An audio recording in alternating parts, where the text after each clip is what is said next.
আসসালামু আলাইকুম, ইশরাত কিচেনে স্বাগতম। এখানে আমি কতগুলো ছুরি শুটকি নিয়েছি। ছুরি শুটকিগুলোকে আমি এখন কেটে নেব। এখানে আমি একটা বাটিতে ছুরি শুটকিগুলোকে কেটে যে দেখেন এইভাবে করে সাইজ করে কেটে নিয়েছি। তো এইভাবে করে কেটে নিয়ে তারপর আমি এই ছুরি শুটকিগুলোকে একটা প্যানে দিয়ে এখন হলো ভেজে নেব। এখানে আমি একটা কড়াই বসিয়ে দিয়েছি। কড়াইটা একটু গরম হওয়া পর্যন্ত আমি এখানে গরম হয়ে গেলে এখানে এই যে শুটকিগুলো দিয়ে দেবো। শুটকিগুলোকে আমি এখন একটু ভেজে নেব। এখানে শুটকিগুলো ভাজা হতে হতে শুটকিটা ভালোভাবে একটু ভেজে নিতে হবে। তো ভাজতে ভাজতে শুটকির গায়ে যে ময়লাটা আছে ছুরি শুটকিটাতে, সেই শুটকির ময়লাগুলো ছাড়িয়ে যাবে ভালো করে ভেজে নিলে। শুটকি ভাজতে ভাজতে এখানে দেখেন শুটকির গায়ের ময়লাগুলো বের হয়ে আসতে শুরু করেছে। তো এখন আমার ভাজাটা হয়ে গেলে এখানে আমি দিয়ে দেবো পানি। পানিটা বলক উঠে যেতে সময় লাগবে, বলক ওঠা পর্যন্ত আমি এখানে শুটকিটাকে জাল দেবো। বলক উঠে গেলে তারপর এখানে আমি ঢাকনা দিয়ে দিব। আমি এখন ঢাকনা উঠিয়ে দেখেন পানির বলক উঠে গিয়েছে। তো বলকটা উঠে গেলে আমি এখন চুলা বন্ধ করে দেবো এবং ঢাকনাটা এখানে দিয়ে দেবো। তো এই অবস্থায় আমি বেশ কিছুক্ষণ সময় রেখে আমি এখান থেকে শুটকিগুলো উঠিয়ে নেব। নিচে কিন্তু বালিগুলো আলাদা হয়ে গিয়েছে। বালিগুলো আলাদা করে শুটকিগুলোকে আমি এখন একটা বাটিতে উঠিয়ে নিচ্ছি। এখানে আমি আর একটু গরম পানি বসিয়ে দিয়েছি। পানিটা হালকা একটু গরম করে নেব, হাত ছুঁতে পারবে সেরকম করে নিয়ে এই পানিটা দিয়ে আমি এই শুটকিগুলোকে আবার একটু বারবার ধুয়ে নিব। তো শুটকিগুলো দেখেন আমার সেদ্ধ হয়ে গিয়েছে। তো আমি এখন এখান থেকে কাঁটাগুলো এই যে ছাড়িয়ে নিব লম্বা লম্বা করে। তো এই যে খুব সহজেই কাঁটাগুলো এই যে বের হয়ে আসতেছে, কারণ ছুরি শুটকির এই যে মাঝখানে কাঁটাটা ফেলে দিলেই আর ঝামেলা থাকে না। আর আমি যখন শুটকিটা আস্ত ছিল তখন পরিষ্কার করার সময় পাশের যে কাঁটাটা ছিল সেগুলো বটি দিয়ে কেটে নিয়েছি। এর জন্য এখন আর পাশে কোনো কাঁটা নেই। তো আমি এখন এই যে মাঝখান থেকে শুধু এই কাঁটাটা এখানে বের করে নেব। তো আমি এখানে শুটকিগুলো সবগুলো কাটাই যে ছাড়িয়ে নিয়েছি এভাবে লম্বা লম্বা করে। এখন আমি এগুলোকে আর একটু বেশ কয়েকবার পানি দিয়ে ধুয়ে নিব, একটু কুসুম গরম পানি দিয়ে ধুয়ে নিলে হবে কি শুটকির যে ভেতরে যে ময়লাটা আছে ওটা পরিষ্কার হয়ে যাবে পুরোটা। তারপরে নেক্সট প্রসেসিং হয়ে যাচ্ছে। আমরা শুটকিটাকে ভালো করে এখন একটু ভুনা করে ধুয়ে নিব। আমি এখন একটি কড়াই বসিয়ে কড়াইটা গরম হয়ে গেলে এখানে দিয়ে দিব অনেকগুলো সরষের তেল, কারণ শুটকিতে কিন্তু তেল এবং রসুনের পরিমাণটা খুব বেশি লাগে। তেলটা গরম হয়ে এলে এখানে আমি দিয়ে দিলাম কতগুলো রসুন কুচি। যেহেতু সরষের তেলে রান্না করছি এই জন্য কিন্তু এখানে সরষের তেলের একটা ফেনা উঠে দিয়েছে। তো এখন আমি এই পর্যায়ে দিয়ে দেবো অনেকগুলো পেঁয়াজ কুচিটা দিয়ে আমি এখানে একটু নাড়াচাড়া করে নেব। আমি এখানে কিছু আস্ত দেশি রসুনও ব্যবহার করবো। তো এখানে রসুন দিয়ে দিলাম।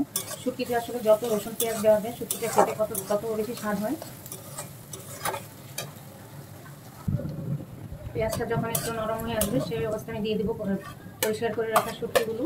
এখানে আমি শুটকি পেঁয়াজ আর রসুনটাকে একসাথে এখানে ভাজবো বেশ অনেক সময় নিয়ে। তো ভাজতে ভাজতে শুটকির একটা সুন্দর ফ্লেভার যখন আসবে তখন আস্তে আস্তে আমি অন্যান্য উপকরণগুলো দিয়ে দেবো। শুটকিটা আমার এই যে ভাজা হচ্ছে। আমি এখন এখানে আস্তে আস্তে অন্যান্য উপকরণগুলো দিব। আমি এখানে দিয়ে দিচ্ছি লবণ 1 চামচ, দিয়ে দেবো হলুদ গুঁড়া 1 চামচ, দেবো ধনিয়া গুঁড়া একটু উঁচু করে, কারণ শুটকিতে ধনিয়া গুঁড়াটা একটু বেশি দিলে খেতে ভালো লাগে। আমি এটাকে একটু নেড়ে চেড়ে দিচ্ছি।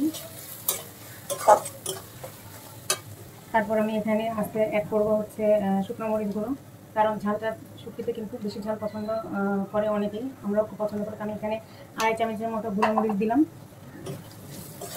দিয়ে আমি এখন এখানে শুটকিটাকে মশলাগুলোর সাথে ভালো করে ভেজে নেব। আমি এখন পর্যন্ত শুটকিতে কোনো পানি ইউজ করিনি। তো এখানে আমার দেখা শুটকিটা যদি প্রয়োজন মনে করেন যে প্যানের সাথে লেগে যাচ্ছে, তো সেই সময় আপনারা একটু পানি যোগ করে নেবেন। তো আমার এখন মনে হচ্ছে একটু পানি যোগ করতে হবে, এই জন্য আমি একটু পানি গরম করে রেখেছিলাম, সেই পানিটা এখানে অল্প করে দেবো।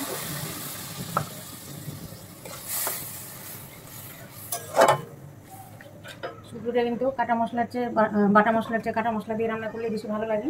আমি এখানে কাটা মশলা দিয়েছি, আর এখানে এখন সামান্য একটু দিব আদা বাটা, খুবই অল্প পরিমাণে দিলে শুটকির স্বাদটা আর একটু বেড়ে যাবে। আর এখানে খুবই সামান্য পরিমাণে 1/2 চামচের মতো একটু জিরা বাটা দিলাম। তো এটাতে শুটকির ভুনাটার স্বাদটা অনেকাংশে বেড়ে যাবে। তো এইভাবে শুটকি ভুনা খেতে কিন্তু খুবই মজা লাগে। তা আমার এই যে মশলার সাথে শুটকিটাকে আমি এখন এই যে ভুনা করার জন্য নেড়ে চেড়ে দিলাম। আমি এখন ঢাকনা দিয়ে দিব। আমার শুটকির পানিটা মরে এসেছে। তো এখানে আমি এখন এই চুলাটা বন্ধ করে দিব না, আমি এখানে সময় নিয়ে আরও কিছুক্ষণ হলো শুটকিটাকে কষাবো। আমি এখানে আর সামান্য একটু পানি অ্যাড করবো। শুটকিটাকে আরেকটু ভালোভাবে মশলার সাথে ভুনা করার জন্য একবারে পানি না দিয়ে বারে বারে একটু করে পানি দিলে শুটকি ভুনাটা দিয়ে মানে ধীরে ধীরে শুটকিটা ভুনা করলে শুটকিটা খেতে অনেক স্বাদ হয়। তো আমি এখন এখানে আরও কতগুলো দেশি রসুন কোয়া এখানে দিয়ে দিলাম।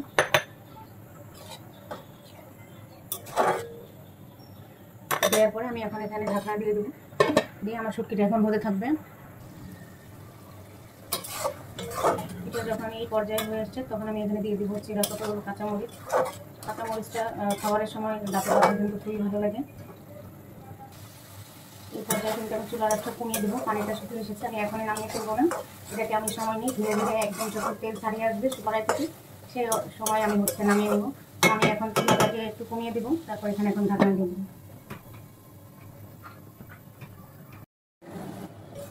এখানে আমার লাল লাল শুটকি ভুনা রেডি। মাশাআল্লাহ, শুটকিটা কিন্তু খেতে খুবই টেস্ট হয়েছে। গরম ভাতের সাথে এরকম শুটকি ভুনা হলে আর কিছুই লাগে না।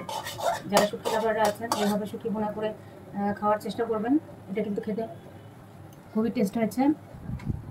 তো আজকে আপনাদের সাথে শুটকি ভুনা শেয়ার করলাম। আপনারা সবাই ভালো থাকবেন। আমার চ্যানেলের রান্না যদি ভালো লাগে তো আমার চ্যানেলটাকে লাইক, কমেন্ট এবং সাবস্ক্রাইব করে দেবেন।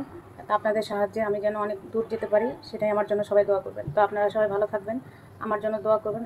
আসসালামু আলাইকুম।